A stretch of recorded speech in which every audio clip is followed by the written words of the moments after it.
All right, guys. So, welcome to handling objections, dealing with objections. And today we're going to be dealing and really talking about the mindset. What's the mindset to dealing with objections? There are 4 core mindsets that we're going to talk about that we have found. We are helping lots of people, and we look deeply into each person, each case. We look closely and say, what is the issue? Like, what's the real issue? So one of the things that people have been dealing with has been mindset stuff around objections. Not just the objections and what to say, what not to say, but really the mindset around it. So today we're going to be talking about the mindset. We're dealing with 7 of these mindsets, but 4 of them are the core and 3 of them are, let's say, the sub-core. Number 1, you have not given them enough information or reasons to say yes. If someone is saying no to you, now again, we are assuming that they're the right customer, meaning they have a problem. They like you, they're already talking to you, so they have a problem, they trust you, they know that you can help them, you're a credible source of that solution. So they're already speaking to you about the solution, they're already speaking to your business already contacting your business about the solution. So why are they saying no? Perhaps it's 2 things. You've not given them enough information or reasons to say yes. And in the early days, we always used to say this, like when the person goes no or not interested, we're like, of course you're not interested. We haven't given you enough reasons to say yes. We haven't given you the right information for you to say yes. Now, let me give you the information so you can make the right and accurate decision. So the first thing to note, which is the first sub-core mindset around objections, is that if they're saying no to you, it is again assuming that they are the right customers. You're talking to the right people right now who have the problem, they want the solution, they have the desire, and they have the resources to handle and solve that problem. Resources meaning they have the money, and the structure in place to take on your solution. And they're still saying no. There's no reason to say no. Think about it, right? So perhaps you've not given them the right information or reason. So come at it from this angle. So when they say no, like, okay, I understand that. Like, I've not given the right information. I'm not giving the right reasons to say yes. And this is where now you give them the right reasons and information to make the right, accurate decision. The second thing is to understand that objections are actually complaints. Think about it. I have to talk to my husband. I have to talk to my wife, my partner, whoever. That is a complaint. Again, you confirm and say, okay, are you saying that you love our solution, you go with it, but you have to talk to your partner? Yes, I understand. They're complaining to you now that they have this other person that they have to talk to and get their permission before they invest the money or before they commit to your solution. They're complaining to you, so you're there to help them. I understand. Empathy, right? Like I understand that I don't have the money. I love your solution, but I don't have the money. I understand. These are all complaints. Like when you think of objections as complaints, you stop seeing them as, this guy is telling me no, he's complaining to me that he doesn't have the money. Like, I actually hear that you're complaining to me, so how can let me help you? How can I help you? We have payment plans, or we have whatever. Let me help you, right? Whatever objection you can come up with. It's a bad time right now, but they have the problem and they want your solution, but it's a bad time for them. They're complaining that there are other factors, there are other influences and forces in their life or in their business that is not allowing them to take on your solution right now. So let me help you. So objections are complaints. So they are there, they are complaining to you. So listen and help them resolve these complaints. The third thing, which is the third, is to reject objections. Do not embody other people's objections. Let me explain. We have a few of our guys who we're helping, and this week we're speaking to them. Next week we're talking to them, and we realize that their certainty has dropped. then we say, okay, what's the set, like, what's all this self-doubt and all of this around your product, around your solution? And they say, I am thinking maybe my product is too expensive, maybe I can't help them. And we're like, okay, where is this coming from? What is the root of this issue? Then we realize that they have been talking to the wrong people who have been telling them it's too expensive, which, not that it's too expensive, nothing is too expensive. They don't have the money. They've been talking to people, maybe they don't have the money, or who don't believe in their product, or whatever reason. Now they are embodying the objections of those other people. Or they're talking to some friends, let's not call the friends loser friends, but really, they're not talking to winners. They're not spending time around lions. They're spending time around sheep, or sheep. So they're spending time around sheep and people who are not who are not on the same frequency of certainty, and they go and they embody these objections. They embody the objections from their environment. We had a lady who came to us and said, well, my clients are from Africa, I don't think they have the money to spend. But again, those are embodying the environmental factor. Then they got on the call with the potential clients and decided closing the calls back to back, and they realized that even the people from Africa were more willing to pay than the people that we're speaking to, in the US, Canada, and Europe. They're like, I'm amazed, I don't understand what's going on. I'm like, well, you have let go of the objection that you embody, the external objection. So reject external objections, reject it, And how do you do this? Number one, spend time with the right customers. Spend time with the right people. Be surrounded by lions. Be surrounded by go-getters. Be surrounded by people who are doing so well in life and in business, so that you can take on their habits. You can take on their beliefs, as opposed to spending time with people who would bring you down. And that is why we notice now that every time that our clients, our students, they spend time with us, they spend time with me, they go, and within those first few days they go and they kill it. Then something happens. Then they go back to the ordinary world and they embody those other limiting beliefs, all of that stuff. So reject objections. Begin to observe what objections are. People don't pay, this doesn't work, that doesn't work, coaches are everywhere, this one is everywhere, online business is everywhere, that one is, consultants are everywhere, everybody's now a social media marketer, everybody now plays this, everybody now has this, everybody now does that, everybody now runs ads, everybody now, all of that external objections. Reject. Become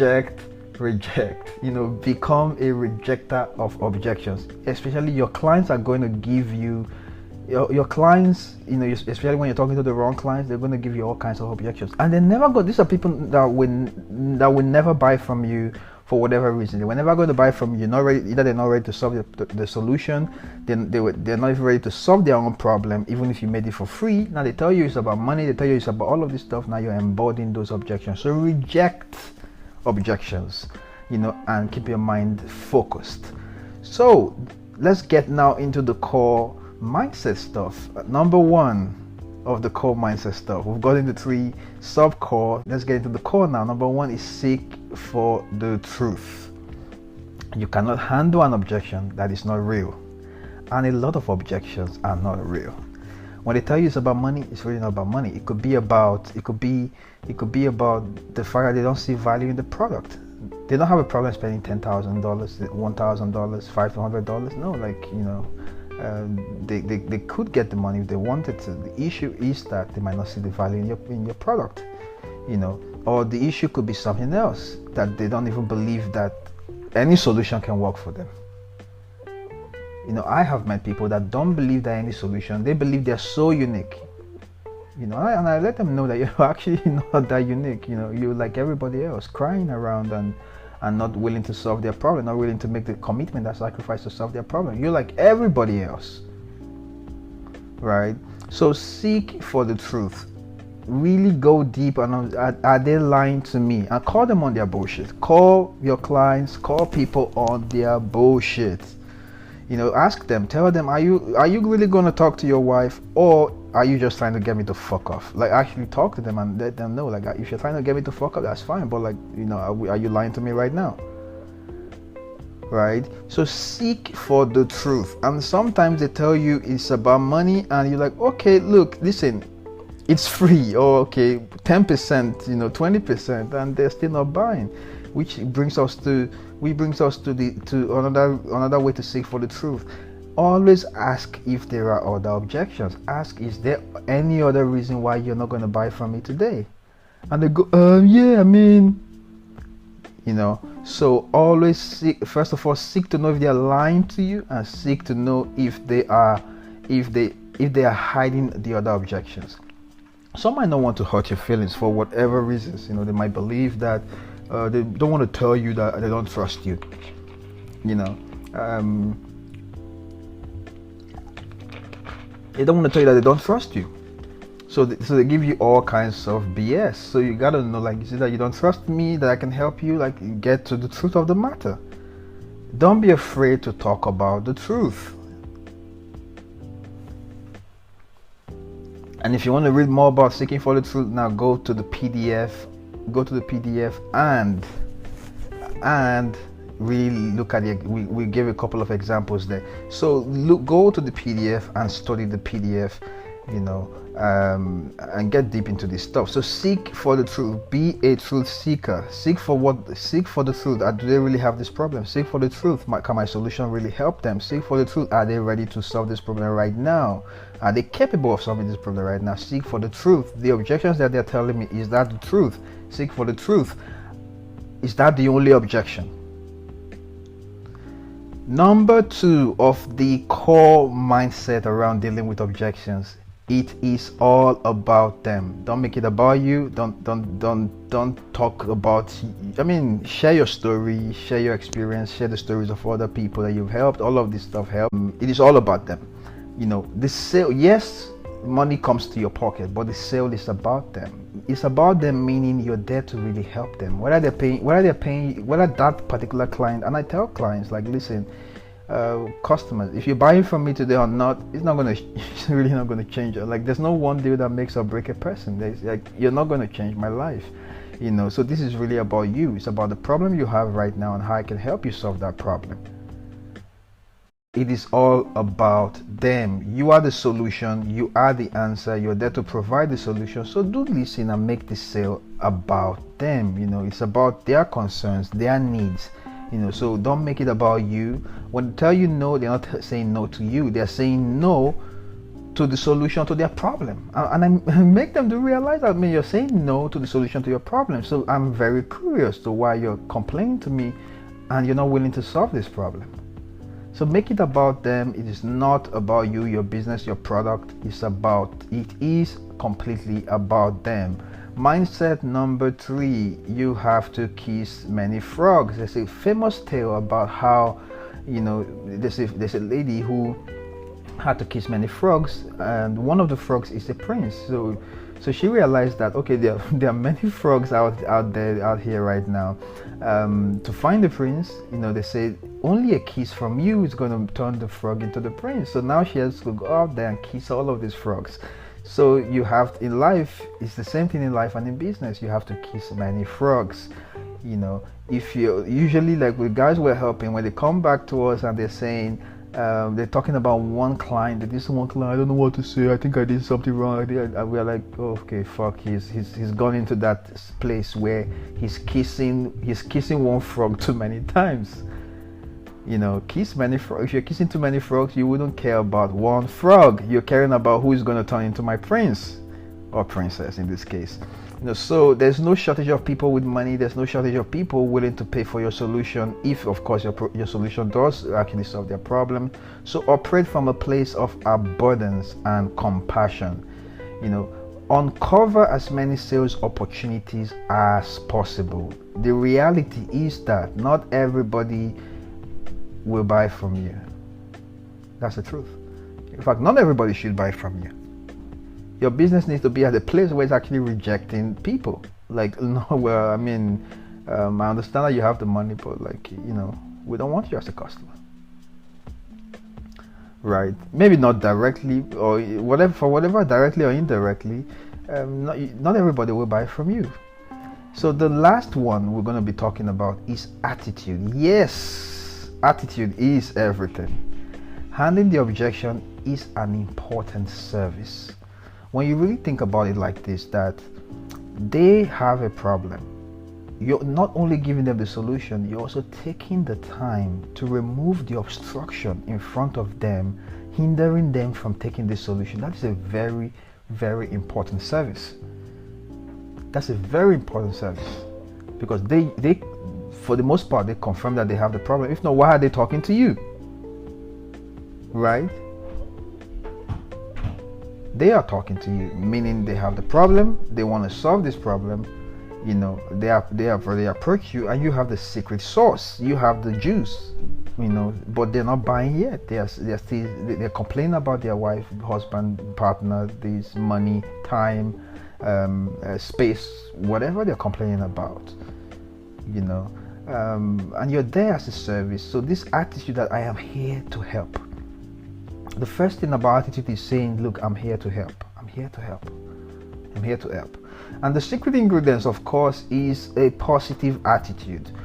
I took 4 sales jobs. Like when I had my agency, I started my agency a while ago, and that was in 2014, 2015. We really launched into my agency, and at some point I realized, okay, I suck at sales and marketing, so I really need to come back and really fix this sales thing. So I took a pause from working in my business. I let other guys, you know, they were doing the work, and I said, let me go and learn sales. And I went down and I did all kinds of dirty sales jobs, you know, and that's why I became a master. I did 4 sales jobs I took, you know, and one of them was a door-to-door, and I realized that the people who were crushing it. So what I did at the sales jobs was studying the people that were crushing it. What were they doing right? Positive mental attitude. And sometimes we had to knock on 150 doors, 120 doors, 100 doors, you know, but whatever the number is, even to the last door, the guys that were crushing it always had the smile, the same enthusiasm, the same energy. They would deliver their pitch with the same energy. They're not going to change their pitch. They're not. They're not going to, like, you will slam the door at them, spit at them. The next door, they'll clean off they'll clean it off, clean off their sweat, clean off their struggles, and the next door, they're the same excitement, the same energy. Hey, my name is blah, blah, blah, blah, I'm here to tell you blah, blah, blah, blah, blah. You know, the same energy. The same energy. So positive mental attitude, enthusiasm, a genuine excitement, a passion to really help them. So maintain your energy and maintain your state. And attitude is contagious. If you're excited, now you're getting them, you are framing them to be as excited about your solution as you. Nobody's going to be more excited about your solution more than you. So everyone is feeding off you. It's like the artist or the singer who is performing on stage. Everyone is feeding off their energy. If they come in door and depressed, everyone is going to be, you know, some would even throw their shoes at them. Well, if they come in with high energy, I have literally never seen anyone performing with extreme enthusiasm, passion, and high energy, and everyone is like, no. Never seen. Please send me a video of it if you've ever encountered that. So high energy, positive attitude, enthusiasm, maintaining the optimal state. What does this mean by maintaining a high optimal state? Sometimes you're going to get no's. I remember back when we used to knock on doors, we got no's. Like, you're getting 80 no's straight. Like, you're knocking from door to door. The first door, the dog beat your hand. Second door, the angry guy, you know, punched you. Third door, they screamed at you to fuck off. Fifth door, they slammed the door at you. You're going to get this. You're going to keep getting that when we did the door to door. But you got to maintain your state, meaning don't let what is happening on the outside affect what you're feeling on the inside. It has nothing to do with you. It is all about them, not you. So the one who is rude, the one who is trying to crush your balls, the one who is trying to do whatever, again, it is all about them. It is not about you. You're only there to give them the solution. Some will take it, some won't. It's like the story of the sower. Some would fall on fertile soil and grow. Some would fall on the wayside. So it's about you embody the spirit of a problem solver. Communicate with absolute certainty. Certainty sells. People buy certainty. People will borrow the money if they knew for sure, for certain, absolutely, that you can help them. Alright guys, so these are the seven mental mindset around handling objections. Remember them, repeat these over and over again, and you have these 4 core mindset on the PDF guide. So go and study that PDF like the Bible of handling objections, and listen to this again over and over again. And I wish you all the best.